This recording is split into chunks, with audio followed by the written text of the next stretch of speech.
أعوذ بالله من الشيطان الرجيم. بسم الله الرحمن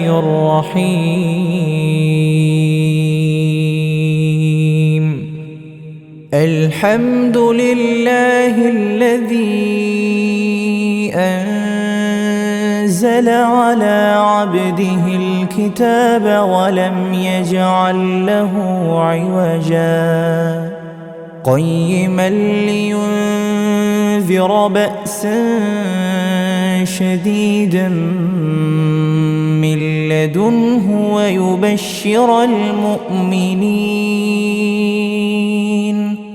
ويبشر المؤمنين الذين يعملون الصالحات أن لهم أجرا حسنا ماكثين فيه أبدا وينذر الذين قالوا اتخذ الله ولدا ما لهم به من علم ولا لآبائهم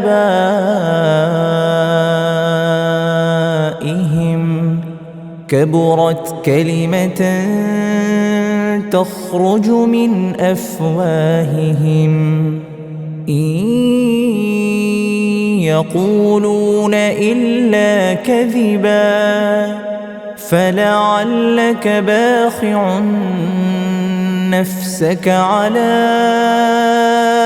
آثارهم إن لم يؤمنوا بهذا الحديث أسفا إنا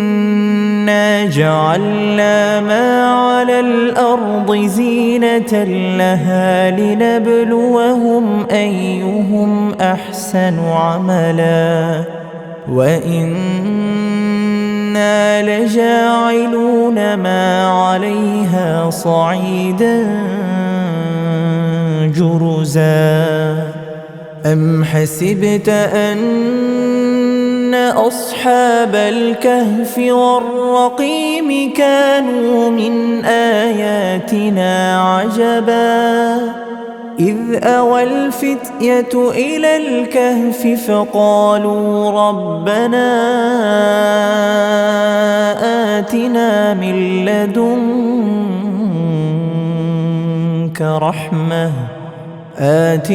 من لدنك رحمة وهيئ لنا من أمرنا رشدا فضربنا على آذانهم في الكهف سنين عددا ثم بعثناهم لنعلم أي الحزبين أحصى لما لبثوا أمدا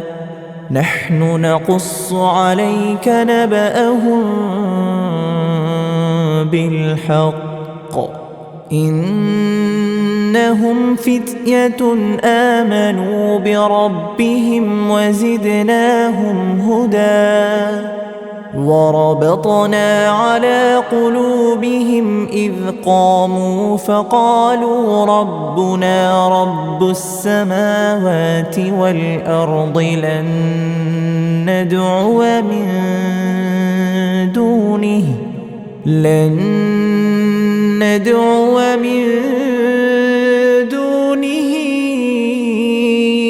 إلها لقد قلنا إذا شططا هؤلاء قومنا اتخذوا من دونه آلهة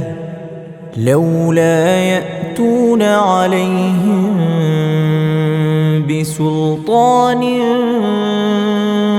بين فمن أظلم ممن من افترى على الله كذبا وإذ اعتزلتموهم وما يعبدون إلا الله فأووا إلى الكهف ينشر لكم ربكم من رحمته ويهيئ لكم من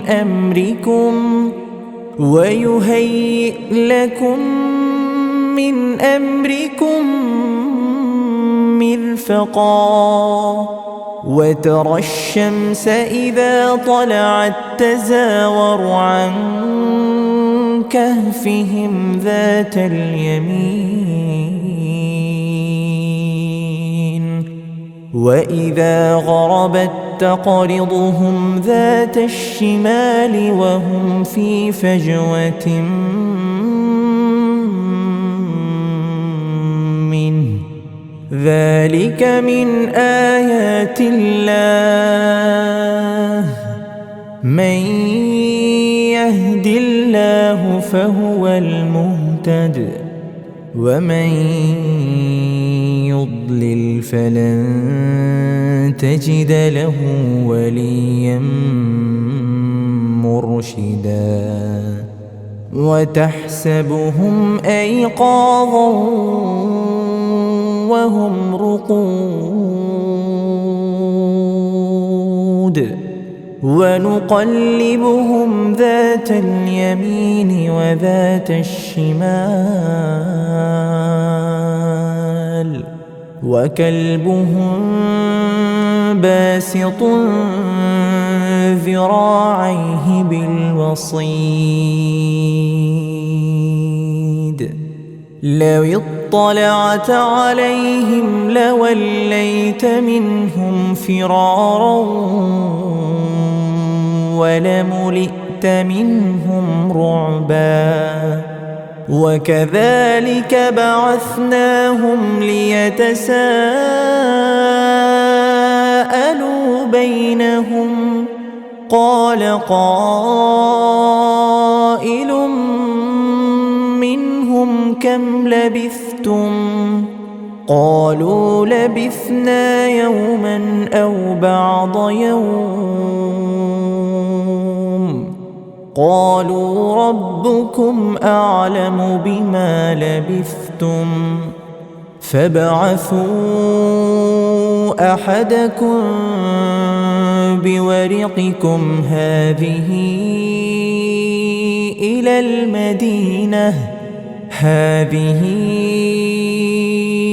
المدينة فلينظر أيها أزكى طعاما فليأتكم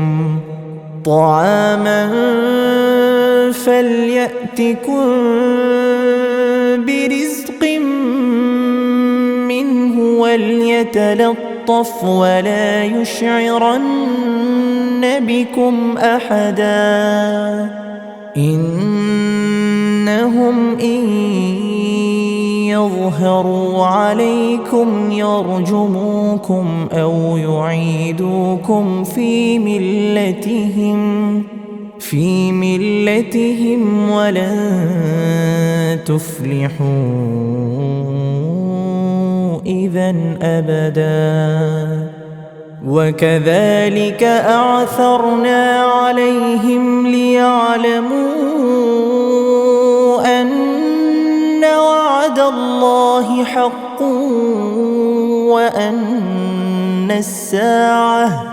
وأن الساعة لا ريب فيها إذ يتنازعون بينهم أمرهم فقالوا ابنوا عليهم بنيانا ربهم أعلم بهم قال الذين غلبوا على أمرهم لنتخذن عليهم مسجدا سيقولون ثلاثة رابعهم كلبهم ويقولون خمسة سادسهم كلبهم رجما بالغيب ويقولون سبعة وثامنهم كلبهم قل ربي أعلم بعدتهم ما يعلمهم إلا قليل فلا تمار فيهم إلا مراء ظاهرا ولا تستفت فيهم منهم أحدا ولا تقولن لشيء إني فاعل ذلك غدا إلا أن يشاء الله واذكر ربك إذا نسيت وقل عسى أن يهديني ربي لأقرب من هذا رشدا ولبثوا في كهفهم 300 سنين وازدادوا 9 قل الله أعلم بما لبثوا له غيب السماوات والأرض أبصر به وأسمع ما لهم من دونه من ولي ولا يشرك في حكمه أحدا واتل ما أوحي إليك من كتاب ربك لا مبدل لكلماته ولن تجد من دونه ملتحدا واصبر نفسك مع الذين يدعون ربهم بالغداة والعشي يريدون وجهه ولا تعد عيناك عنهم تريد زينة الحياة الدنيا ولا تطع من أغفلنا قلبه عن ذكرنا واتبع هواه وكان أمره فرطا وقل الحق من ربكم فمن شاء فليؤمن ومن شاء فليكفر إنا أعتدنا للظالمين نارا أحاط بهم سرادقها وإن يستغيثوا يغاثوا بماء كالمهل يشوي الوجوه بئس الشراب وساءت مرتفقا إن الذين آمنوا وعملوا الصالحات إنا لا نضيع أجر من أحسن عملا أولئك لهم جنات عدن تجري من تحتهم الأنهار الأنهار يحلون فيها من أساور من ذهب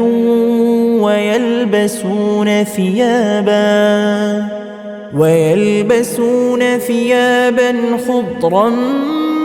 من سندس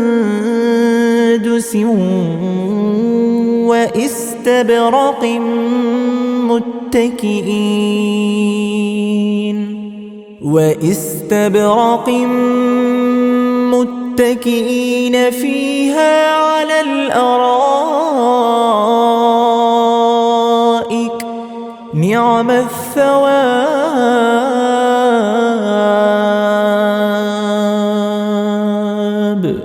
وحسنت مرتفقا واضرب لهم مثل الرجلين جعلنا لأحدهما جنتين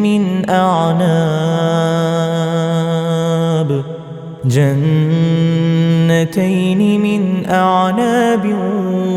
وحففناهما بنخل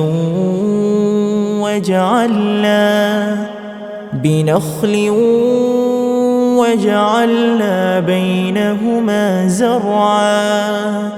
كلتا الجنتين آتت أكلها ولم تظلم منه شيئا وفجرنا خلالهما نهرا وكان له ثمر فقال لصاحبه وهو يحاوره أنا أكثر منك مالا وأعز نفرا ودخل جنته وهو ظالم لنفسه قال ما أظن أن تبيد هذه أبدا وما أظن الساعة قائمة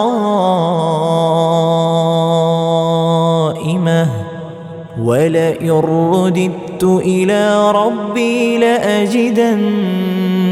خيرا منها منقلبا قال له صاحبه وهو يحاوره أكفرت بالذي خلقك من تراب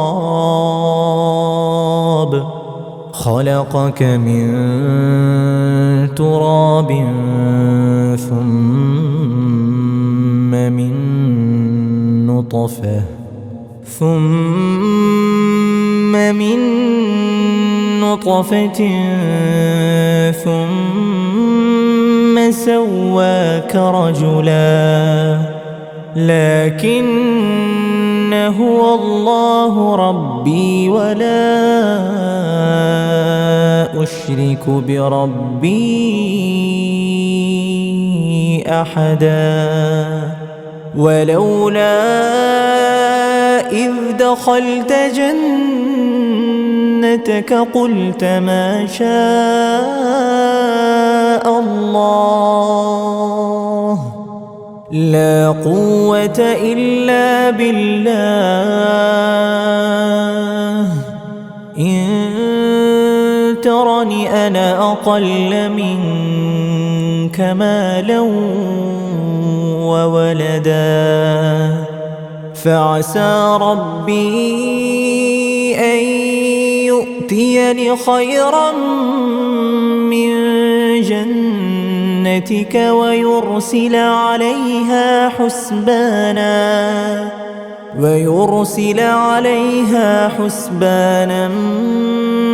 من السماء فتصبح صعيدا زلقا أو يصبح ماؤها غورا فلن تستطيع له طلبا وأحيط بثمره فأصبح يقلب كفيه على ما أنفق فيها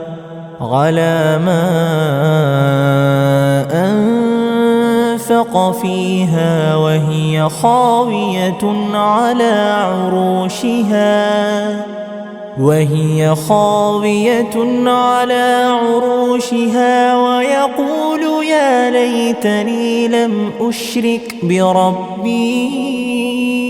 أحدا ولم تكن له فئة ينصرونه من دون الله وما كان منتصرا هنالك الولاية لله الحق هو خير ثوابا وخير عقبا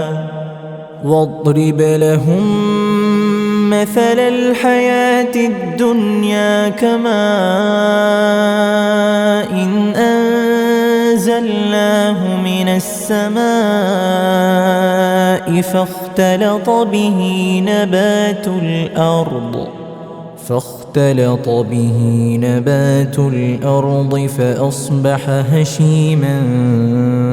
تذروه الرياح وكان الله على كل شيء مقتدرا المال والبنون زينة الحياة الدنيا والباقيات الصالحات خير عند ربك ثوابا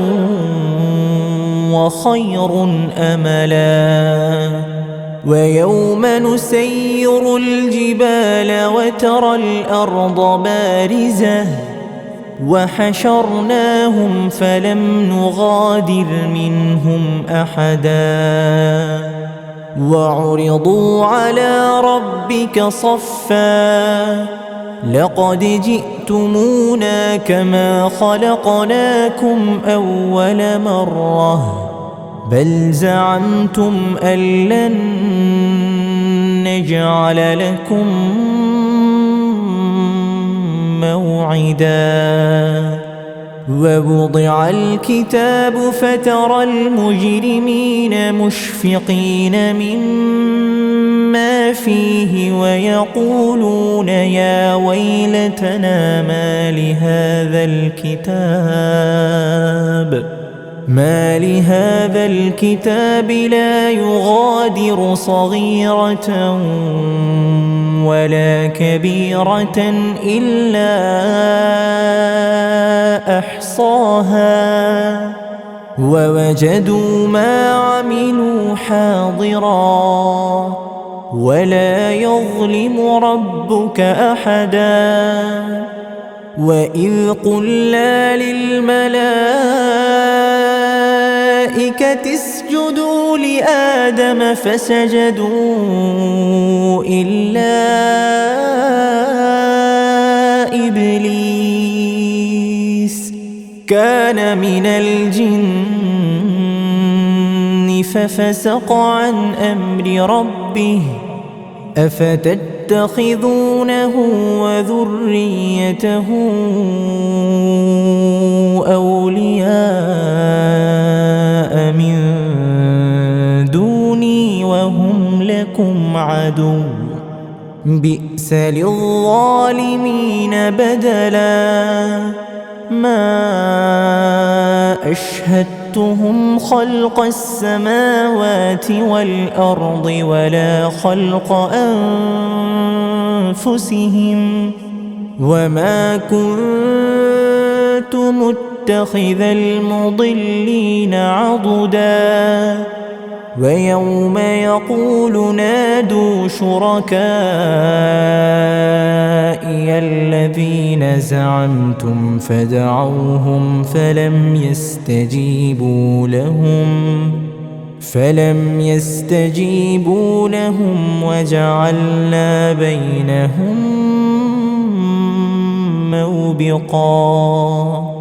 ورأى المجرمون النار فظنوا أنهم مواقعوها ولم يجدوا عنها مصرفا ولقد صرفنا في هذا القرآن للناس من كل مثل وكان الإنسان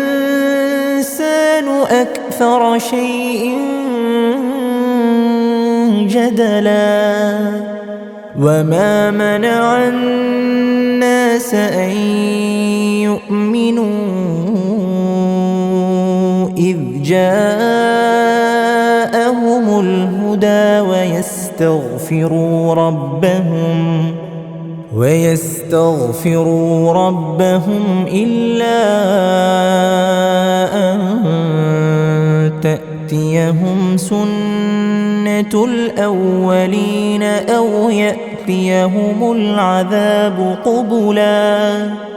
وما نرسل المرسلين إلا مبشرين ومنذرين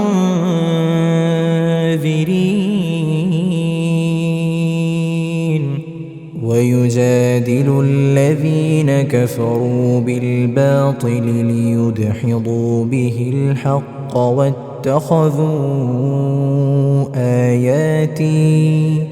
واتخذوا آياتي وما أنذروا هزوا ومن أظلم ممن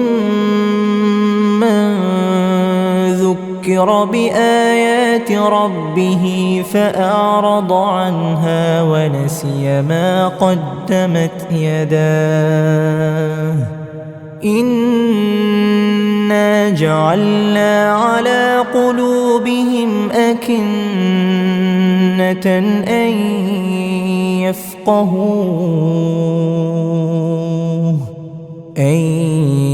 يفقهوه وفي آذانهم وقرا وإن تدعهم إلى الهدى فلن يهتدوا إذا أبدا وربك الغفور ذو الرحمة لو يؤاخذهم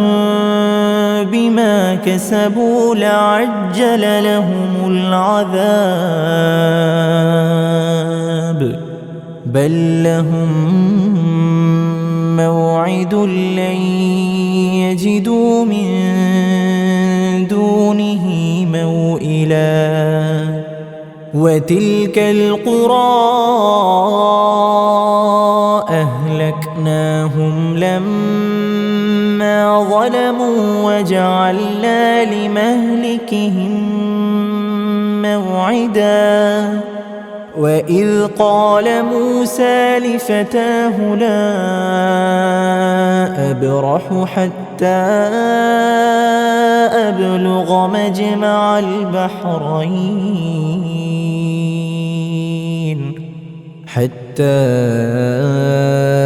أبلغ مجمع البحرين أو أمضي حقبا فلما بلغا مجمع بينهما نسيا حوتهما فاتخذ سبيله في البحر سربا فلما جاوزا قال لفتاه آتنا غداءنا لقد لقينا من سفرنا هذا نصبا قال أرأيت إذ أوينا إلى الصخرة فإني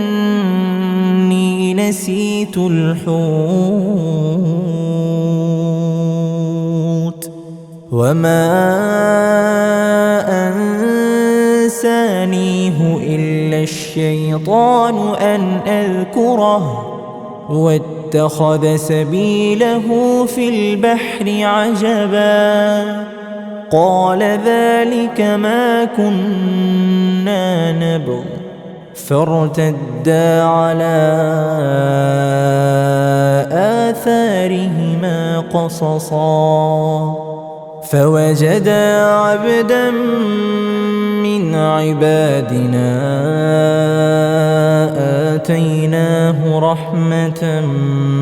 من عندنا وعلمناه من لدنا علما قال له موسى هل أتبعك على أن تعلمني مما علمت رشدا قال إنك لن تستطيع معي صبرا وكيف تصبر على ما لم تحط به خبرا قال ستجدني إن شاء الله صابرا ولا أعصي لك أمرا قال فإن اتبعتني فلا تسألني عن شيء حتى أحدث لك منه ذكرا فانطلقا حتى إذا ركبا في السفينة خرقها قال أخرقتها لتغرق أهلها لقد جئت شيئا إمرا قال ألم أقل إنك لن تستطيع معي صبرا قال لا تؤاخذني بما نسيت ولا ترهقني من أمري عسرا فانطلقا حتى إذا لقيا غلاما فقتله قال أقتلت نفسا زكية بغير نفس لقد جئت شيئا نكرا قال ألم أقل لك إنك لن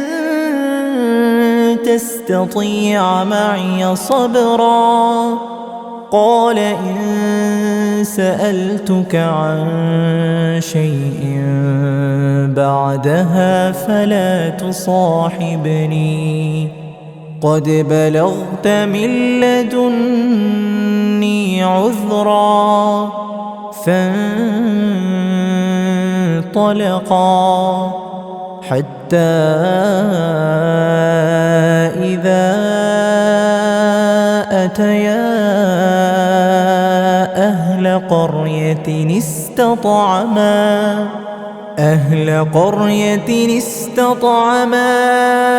أهلها فأبوا أن يضيفوهما فوجدا فيها جدارا يريد أن ينقض فأقامه قال لو شئت لاتخذت عليه أجرا قال هذا فراق بيني وبينك سأنبئك بتأويل ما لم تستطع عليه صبرا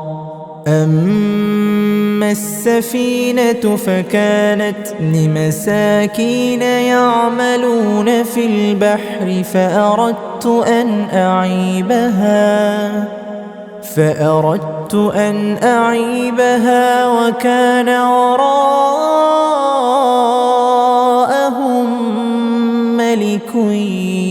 يأخذ كل سفينة غصبا. وأما الغلام فكان أبواه مؤمنين فخشينا أن يرهقهما طغيانا وكفرا،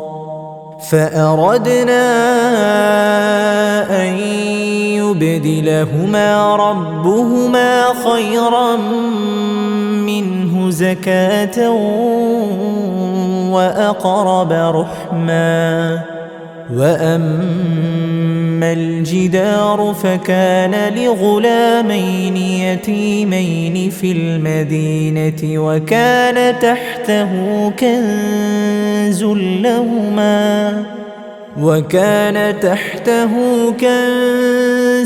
لهما وكان أبوهما صالحا، فأراد ربك أن يبلغا أشدهما ويستخرجا كنزهما رحمة من ربك وما فعلته عن أمري ذلك تأويل ما لم تسطع عليه صبرا. ويسألونك عن ذي القرنين قل سأتلو عليكم منه ذكرا. إنا مكنا له في الأرض وآتيناه من كل شيء سببا فأتبع سببا حتى إذا بلغ مغرب الشمس وجدها تغرب في عين حمئة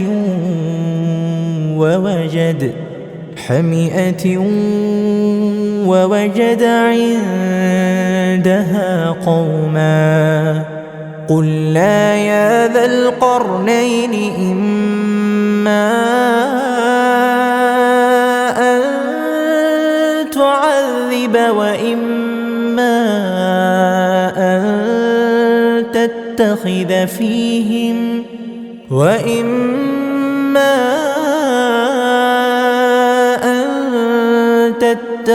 فيهم حسنا. قال أما من ظلم فسوف نعذبه ثم يرد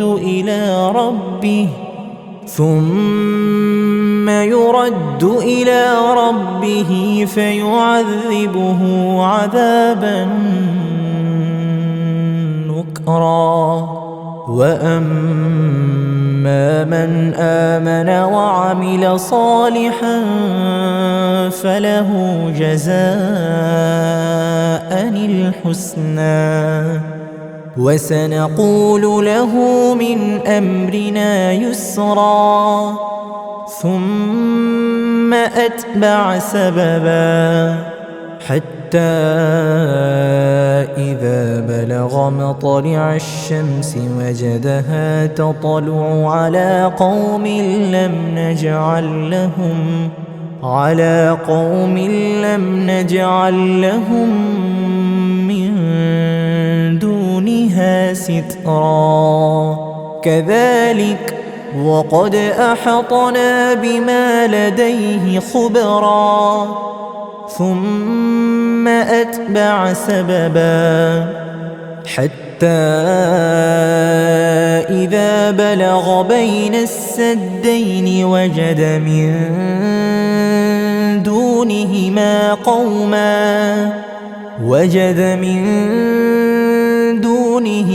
قوما لا يكادون يفقهون قولا. قالوا يا ذا القرنين إن يأجوج ومأجوج مفسدون في الأرض فهل نجعل لك خرجا على أن تجعل بيننا وبينهم سدا؟ قال ما مكني فيه ربي خير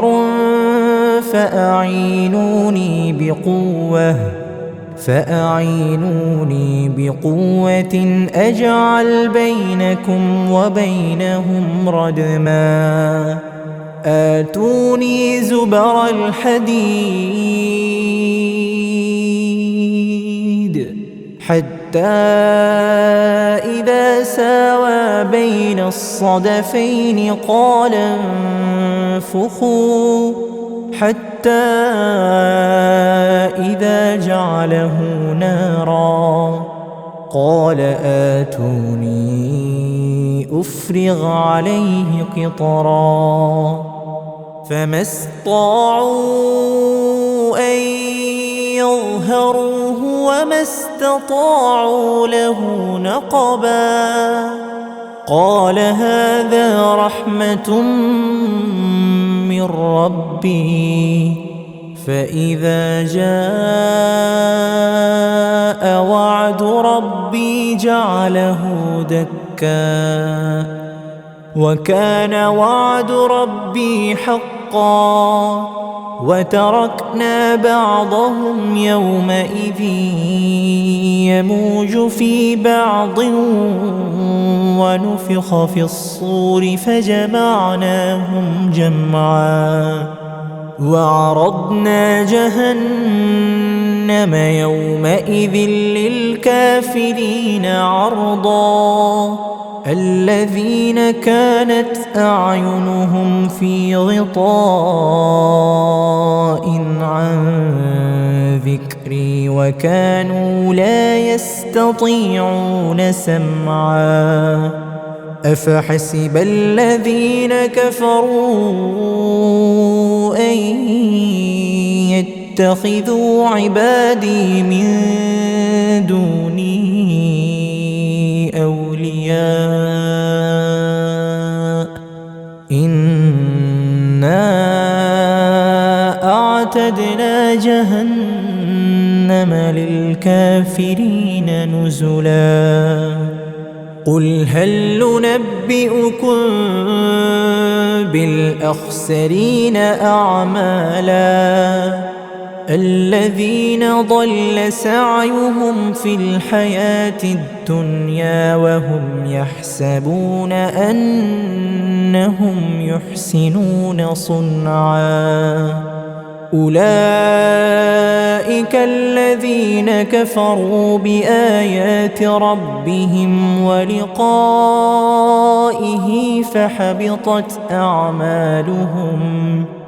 فحبطت أعمالهم فلا نقيم لهم يوم القيامة وزنا ذلك جزاؤهم جهنم بما كفروا واتخذوا آياتي ورسلي هزوا إن الذين آمنوا وعملوا الصالحات كانت لهم جنات الفردوس نزلا خالدين فيها لا يبغون عنها حولا قل لو كان البحر مدادا لكلمات ربي لنفد البحر قبل أن تنفد كلمات ربي ولو جئنا بمثله مددا قل إنما أنا بشر مثلكم يوحى إلي أنما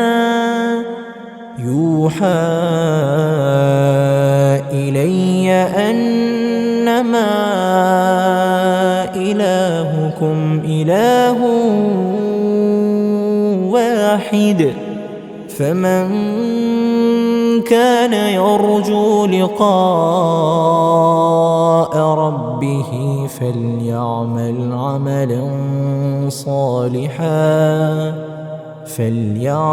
عملا صالحا